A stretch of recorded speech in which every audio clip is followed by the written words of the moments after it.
Welcome back to our university series here at REIMAGINE 2020. My name is Tyler Olsson. I am the University Program Director at MouseBelt, and I'm here today with Zach Nelson. Zach is a co-founder of the Blockchain Club at University of Washington. How are you doing, Zach? I'm doing great. I'm excited for REIMAGINE 2020, biggest event of the year. Right on. Yeah, man, I'm glad to have you here. You know, I've been talking to a lot of people about how there's a wide variety of personalities that you find when you get into the crypto space and those people working in blockchain industry. And that's in large part because there's a lot of different aspects to what's going on here that can draw people in. You know, some people are in it for the tech, right? They're all about software development and sort of pushing the edge of the tech aspects of it. There's some people that have a libertarian political bend to them, you know, anarcho-capitalist types, and they're in it for the 24-hour markets and the sort of immutability of publicly distributed ledgers. And there's a lot of people that are just fed up with the sort of I guess, stalemate that we've reached in our current financial institutions, right? And so they focus on the notions of decentralization and whatnot. I'm wondering, what is your background? What is your relationship to cryptocurrency and blockchain technology? How did you get into this space? What interests you? It's a great question. So I've been in the space since 2011. That's when I first kind of got into Bitcoin. So I was really lucky to get in early and kind of watch the technology and the industry evolve from those kind of just random traders to enterprise level projects. And I think through that adoption, what's really interested me the most is that the potential for more of equity on a global scale, as well as the different adoption that's happening in things like supply chain, non-fungible tokens, and really just payments. I think for me, the idea that a wire transfer takes 3 to 5 days, has to go through a ton of banks, and can cost way more money than Bitcoin is insane that people are still using wire transfers, right? So I think that the technology that Bitcoin brought, which was blockchain, which is now being applied to things like supply chain. A good example that I found really interesting was how Starbucks is using Microsoft Azure's blockchain enterprise project to track coffee beans from the plantations to your store and to your actual drink. And so what that really does is provide more transparency. So I think that was also an aspect that interests me, is how it could go into aspects like banking, supply chain with food, these different kind of industries, even, formula, like baby products, things like that can be falsified. I think it provides transparency around a lot of these industries, and I think that was a big draw for me. It also provides a lot more speed and payments, which I find very interesting. But that was kind of like a general overview, and then some specific pieces that kind of got me interested in the industry and has kept me involved for like 9 years now. Yeah, so would it be safe to say that you saw pretty early on that even though Bitcoin is the first kind of application of distributed ledger technologies, you saw that it could actually be integrated into a larger industry, right? That there were many more use cases that something like a blockchain could actually be used for. And even though maybe Bitcoin at the time that you heard about it in 2011 wasn't capable of, right, handling things like tracking your coffee beans on the supply chain. Maybe you thought that it was a promising route that this technology could take. Yeah, I mean, I definitely found it promising, and I think I was just kind of like a nerd about it at the time. I mean, I just was obsessed with it. So like I would just look for the news every day about any new blockchain project that would be adopted, and I just did this for years. So it was crazy to me when you see these big companies adopting this technology, and kind of what I saw the Blockchain Society and its role is in the Pacific Northwest was filling these positions.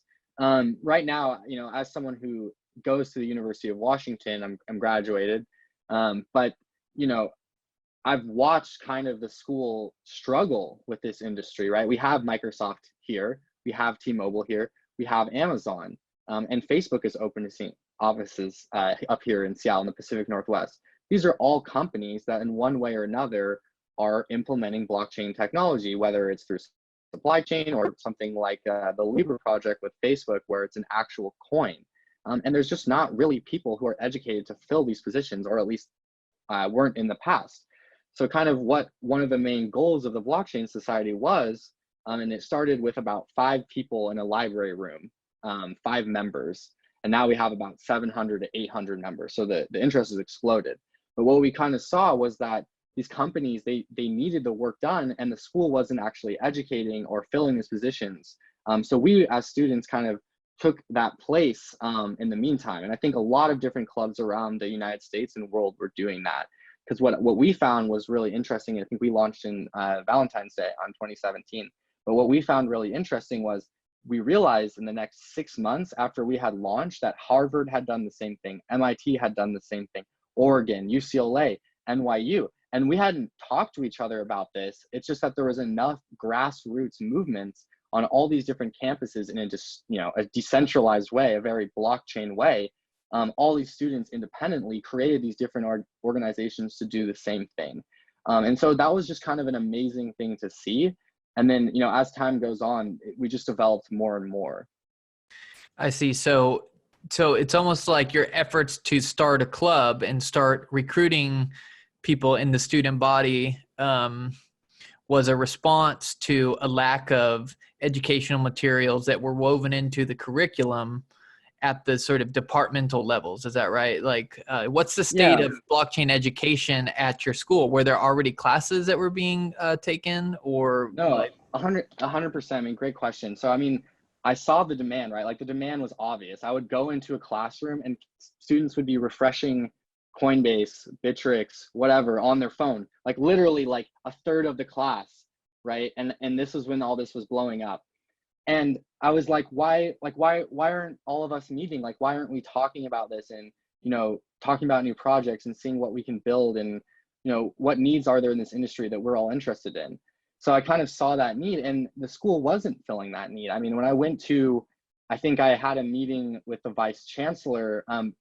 Again, we were very lucky. So we actually got to do a kind of a viral stunt at the University of Washington, which got us a lot of good press. So when we first launched the club, I had the idea of printing out, I think we printed out 200 or 300 Dogecoin paper wallets. So these are literal wallets filled with, I think, 10 cents worth of Dogecoin. We spent hours just like filling up these paper wallets, and maybe like a couple of them had like $5. We put them in a fishbowl, set out a little table in the middle of UW, and put a sign that said free crypto on it, right? And it went crazy. The press ended up coming. The Everett Herald came. I was interviewed. We ended up on the front page of a newspaper, and then that newspaper went and was put on every single administrator's desk in the media department at UW. So we were very lucky in that when we came out, we instantly had a good response from the press, and that kind of forced the school to pay attention because, students were literally lining up at our table to collect this crypto. The press was there, and that got covered, by outlets and then also at UW's press. What was interesting though is that once that had all happened, and even though we had shown extreme demand and interest, when I went to the vice chancellor at the time and told them about this, they still didn't get it. I mean, it was like trying to explain, I don't even know. I mean, I tried to show them, all these different jobs were opening up. And at the time, Ripple was giving out millions of dollars to institutions that had programs in this. And we had, University of Washington has one of the best computer science programs in the country. So I thought we would be a perfect candidate for this, but they just didn't want to hear it. So I think that they missed out. And then what was interesting was about 2 years later, University of Washington actually reached out to me to become a teacher at the UW teaching blockchain and Bitcoin 101. So this last 6 months, I actually have developed curriculum and actually taught at UW in the extended learning program. So personally, I've actually taught classes at UW in this field. I know there's other classes going on at the iSchool. And I think that is in large part due to the students' effort. So adoption is happening. I'm actually one of the ones actually teaching those classes, which is pretty crazy because I'm an undergraduate. But there are also other professors as well, and that seems to be growing. Yeah, and that's what we've seen at places like UCLA, for instance. They actually took some of the engineering course material that we put together here at MouseBelt, and they integrated it into a class that was taught in the computer science department over there, but it was actually run by the students themselves. So it's great to see that there's actually been some success in getting some blockchain courses on the official institutional curriculum through the efforts of the students from the ground up, as it were. And I thought that was a funny, or not funny, but it's a clever strategy to, have a sort of on the ground Dogecoin faucet to sort of lure people in. You go, hey, here's some free cryptocurrency, and it reflects the old saying, invest first, learn later. I don't think that that's the most sound financial advice in every case, but there's definitely something to it. How about any other projects that you are working on now or that you have worked on in the past? You got anything going on, Zach? Sure. So, I think some interesting projects that I got to work on in the past, there was a company that I worked for a while called LoyalCoin. This is one of those ICOs, raised a lot of money. They're struggling now. They're still around, but when they first came out, we got to do a promotion with McDonald's in the Philippines. So I actually got to do a nationwide promotion with this cryptocurrency and McDonald's. And what we did, it was an app. It was a loyalty based rewards program. But basically, it allowed every single person to buy or get a McDonald's burger if they signed up to get an airdrop for this coin. So that was one of the most amazing experiences I've had. It would never happen in the United States, but it was so cool to see how much adoption is happening in places like Southeast Asia. So that was one of the coolest projects I've gotten to work on. We also got to host something else. We got to host Google's hash code this year at UW. So got to work with Google engineers on a hash code hackathon. And then in terms of coming up, we have our kind of biggest event later in May, and that's going to be our UW blockchain hacks, where we're going to have students from around the country coming together to work on projects hack. And we're definitely going to have MouseBelt involved with that too. I've already talked to Ashley about it and everything. And I kind of wanted to go to your point about curriculum. MouseBelt was definitely a huge piece of this for me. I spent time with Ashley on the phone. Ashley is an amazing educator. Your colleague at MouseBelt, she was a professor, as I'm sure you know. And her words of wisdom and knowledge in this area and being able to explain complex concepts to a wide audience is something that I really gained from being a MouseBelt ambassador. So I just want to give a shout out on that one. Being a MouseBelt ambassador, working with her was a huge positive influence on me. Yeah, man, that's great to hear. And I really appreciate you paying some homage to Ashley there, because I definitely agree. She is really passionate about student success, and she's just a great educator in general. So yeah, shout out to you, Ashley. We really appreciate all your efforts. So we're starting to run out of time here, but I want to just kind of wrap up with one last question. It's been an interesting year so far. We're only into May, so I guess we're roughly halfway through 2020, but it's been interesting to say the least. It's put a lot of pressure on different sectors of the tech world to develop better technologies, which can adapt and scale to a lot of people using certain applications on the internet, specifically when we're all learning that we can do more things at home and, at our chosen locations than we might have thought we were capable of before. And so I think that what I'm getting at here is that it seems like a lot is going to change by way of our social practices going forward. And a lot of that is sort of rooted in the development of new technologies and moreover reimagining what it is that we're actually capable of doing. So do you have any thoughts on how you think the future is going to unfold from here on out? How are you reimagining things to go post 2020? Well, I think that's a great question. And to answer, I think we should, kind of look at when the white paper came out, right? The white paper, Bitcoin white paper, was released in the midst of the financial crisis, right? So stocks were plummeting, people's houses prices were plummeting, kind of all faith in these traditional assets that people had held on to was lost. And that was, 2008. Look at 2019, stock markets are going up, up, up.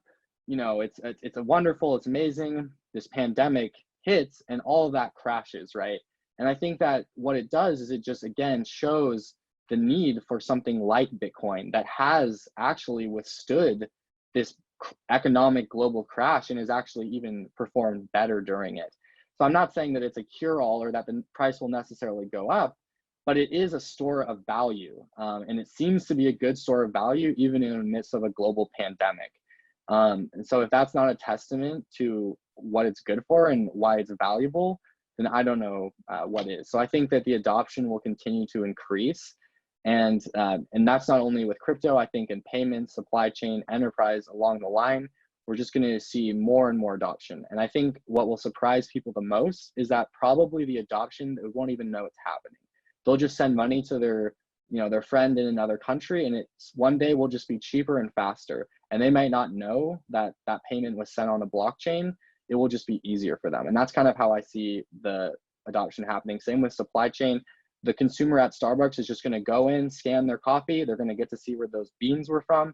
They're not going to have any idea that that was built on a blockchain. It's just going to become more and more integral in the way that we access the world and the technologies at hand. Kind of like how the internet is today. Like nobody talks about the internet anymore. We talk about Facebook or whatever app is being built on it at the time. I think blockchain will kind of go the same way.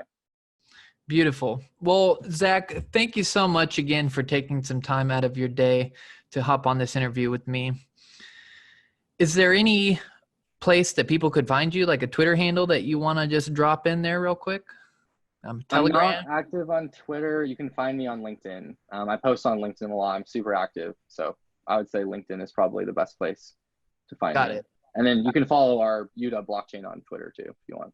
Got it. Zach Nelson, UW. Thanks again, man. We'll see you soon. All right. Reimagine 2020.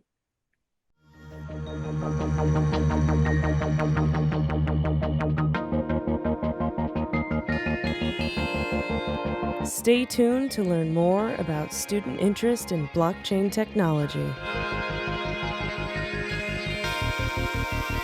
Reimagine 2020.